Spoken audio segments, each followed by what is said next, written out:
The heat is on. The heat is on. The heat is back on in this episode of Revisited, as we follow up our last outing with Axel Foley in Beverly Hills Cop with the inevitable sequel. Part 1 proved to be such a mammoth hit that not only helped to send Eddie Murphy's career into the stratosphere, but it guaranteed that Part 2 wouldn't be far away. Goodbye, Mr. James. I guess that's my cue. If you take a look back at the 1980s, there are many franchises that started in the era and still have longevity or an influence in modern Hollywood. However, when you have a movie as popular as Beverly Hills Cop, that doesn't necessarily mean that a sequel will match the quality of the first. And it's been a problem that Hollywood has faced over the years. Just how exactly do you keep your inbuilt audience happy while simultaneously bringing something fresh and new to Part 2 without alienating your audience? The answer is probably in finding a happy medium between familiarity and developing the franchise for newcomers. However, that's easier said than done. That's what I'm afraid of! Obvious examples where the second in the series have matched or perhaps even surpassed the original have to be films such as Star Wars The Empire Strikes Back, Aliens, Terminator 2 Judgment Day, Teen Wolf 2. Okay, that last one may have been a dig at the hopeless, hairy follow-up to the fun Michael J. Fox original, but the point is, sequels can be hit or miss.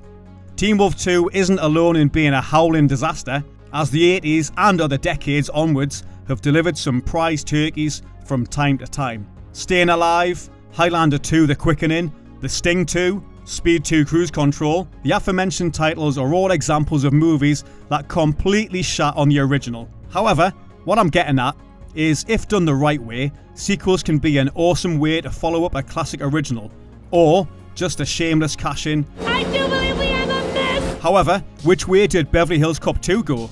Stay tuned as we tool up Billy Rosewood style here on Revisited. What took you guys so long?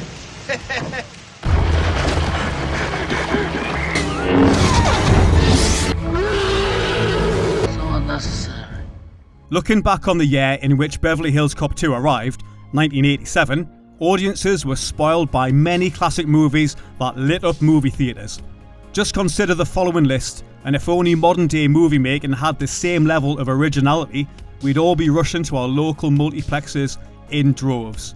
I'm talking about movies such as Predator, RoboCop, Batteries Not Included, The Witches of Eastwick, The Untouchables, Evil Dead 2, Inner Space, Lethal Weapon, Wall Street, The Lost Boys, The Princess Bride, Dirty Dancing, Full Metal Jacket. They were all released in 1987, and that's just several examples. Your move, creep. So by the time Beverly Hills Cop 2 was released in October, audiences had been exposed to a seriously good time at the movies.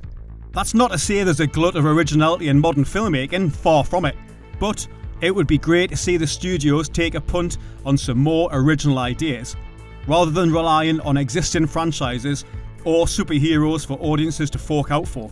After the huge success of the first movie, Paramount Pictures had initially planned on making a TV series based upon the antics of Axel Foley and company. However, leading star Murphy was less than keen on diving headfirst into a TV project, but would be willing to take a punt on a theatrical sequel. Things like this work out. Trust me. Fresh from the massive success of Top Gun in 1986, the late great Northeast England born director Tony Scott was chosen by producers Bruckheimer and Simpson to take Axel Foley back to Beverly Hills. Scott had shown an excellent flair for visual storytelling with the Tom Cruise aerial actioner, and his work on The Hunger, plus his previous work in television and advertising, brought him to the attention of the studio and the production team. With everything in place to commence shooting, production began on the movie on November the 10th, 1986, and ultimately wrapped on March the 25th, 1987. Eddie Murphy's salary to reprise his role as Axel Foley was reportedly $8 million, which is quite a chunk of the movie's alleged budget of $27 million. However, what's perhaps not common knowledge to fans of the series is that original director Martin Brest was jettisoned by the producers Bruckheimer and Simpson in favour of Tony Scott. And after the first cut of the movie arrived, it was clear that Scott's not too subtle but effective style was front and centre in terms of action. But it lacked the comedic touch of the first movie.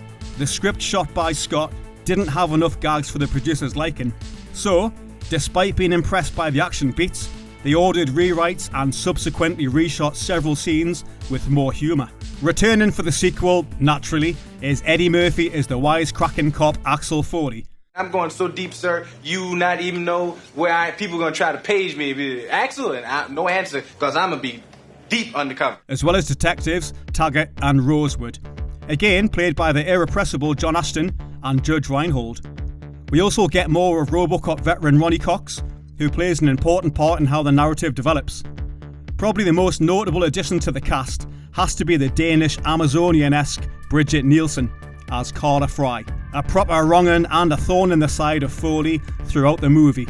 German-American actor Jürgen Prochnov joins Nielsen on the side of the bad guys as Maxwell Dent, who may be implicated in the Alphabet Crimes, a series of mostly high-end store robberies distinguished by monogrammed envelopes with an alphabetical sequence that the assailants leave at the crime scene. A few other familiar faces return for the sequel, with the most notable being Paul Reiser's Detective Friedman, Gilbert Roland Hill as the awesome Inspector Todd, Where the fuck you been, Foley? Chris Rock as a park and valet, and Playboy legend himself, Hugh Hefner. Hugh Hefner! Axel Foley! Unfortunately, we don't get to see Bronson Pinchot's surge in the sequel, but such was the character's popularity, he wouldn't stay away from the franchise for long. As well as the key characters and actors who had to return for part 2, another iconic highlight also makes a return in the sequel. Axel F by Harold Faltermeyer. The synth score that must have helped to sell 1 billion Yamaha keyboards in the 80s is such a cool piece of music and so very 80s that it's now synonymous with the character and the movies. As well as the main theme, we also get some interesting choices on the soundtrack. The song Hold On by Ketta Bill plays during the scene at the Playboy Mansion, while the movie also introduced audiences to George Michael's controversial hit I Want Your Sex. The song reached number 2 on the Billboard Hot 100 and was also a hit internationally. However, it did unfortunately win a Razzie for Worst Song. The Jets' hit song Cross My Broken Heart also features on the soundtrack, as does the hugely popular Shakedown by Bob Seger. Harold Faltermeyer also provided his song Bad Guys for the movie, and while the soundtrack didn't quite hit the heights in the charts as the first movies did, it still provided a suitably upbeat and memorable addition to the movie.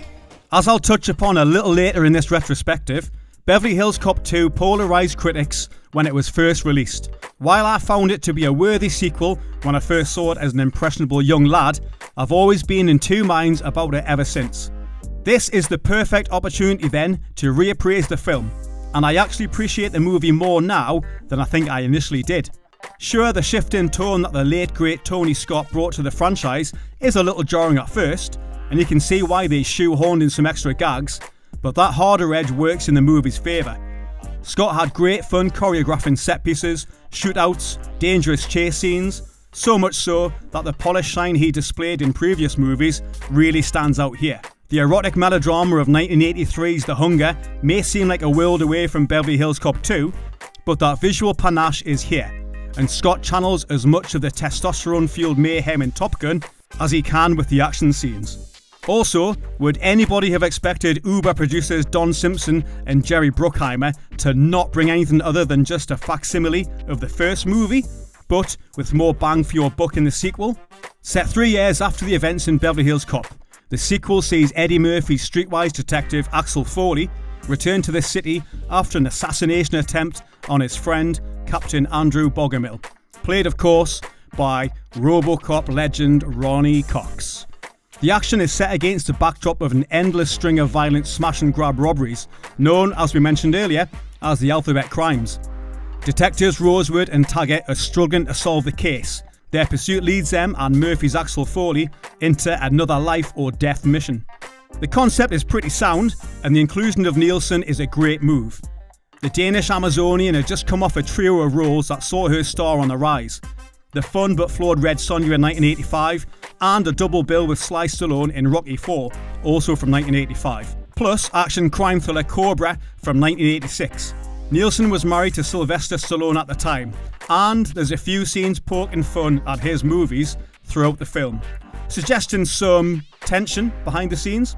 Much like in the first movie, the best parts of the sequel, and arguably the funniest, are the scenes in which Murphy plays off against Reinhold and Ashton's Rosewood and Taggart. Their chemistry is great, and they provide some more iconic and memorable sequences to expand upon what we got in the original.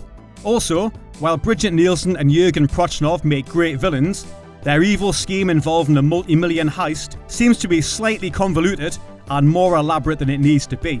Overall, however, the movie is a worthy sequel to an admittedly stronger Part 1. It may not have the natural charm and humour that the original seemed to provide effortlessly, but its action and terrific chemistry with the main leads makes this a must-watch, ideally as a double bill with Part 1. I'm just doing this for my kids. This is the same way Bootsy got killed. Beverly Hills Cop 2 was one of the most anticipated movies of 1987, and while it didn't make quite as much as Beverly Hills Cop, it was still a box office hit upon release. The film debuted at number 1 at the US box office and recouped $33 million over its opening weekend, making it the highest weekend opening for not just the year, but of all time at the time.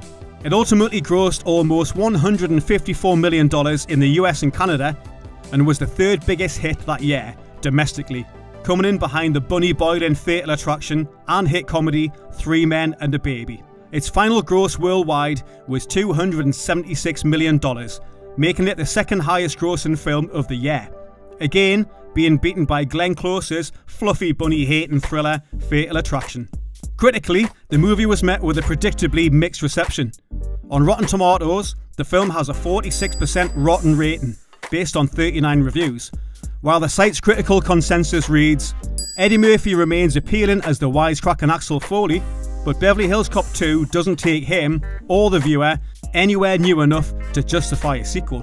The Washington Post were very positive in their appraisal of the movie, calling it a sequel that's as good as the original, if not better. Roger Ebert did not like the movie one little bit, awarding it 1 star out of 4 and stating, "What is comedy? That's a pretty basic question, I know, but Beverly Hills Cop 2 never thought to ask it." Megastar Eddie Murphy probably sums up the movie's reception better than anybody with an honest assessment, saying that Beverly Hills Cop 2 was probably the most successful mediocre picture in history. It made $250 million worldwide, and it was a half-assed movie. Cop 2 was basically a rehash of Cop 1, but it wasn't as spontaneous and funny as the original. As always, let us know your thoughts on Beverly Hills Cop 2 in the comments section, and keep a further lookout for more from Axel Foley and friends, as we tentatively dive into the much maligned Part 3. Was it really the worst entry in the franchise, or did Murphy and co manage to at least bring some humour and raucous action to the threequel? Surge is back, so it can't be all bad, right? I don't believe this act well. Plus, the poster's pretty cool. It's got a roller coaster on it and everything. Stay tuned to find out, movie fans, and we'll see you next time. Thanks for watching.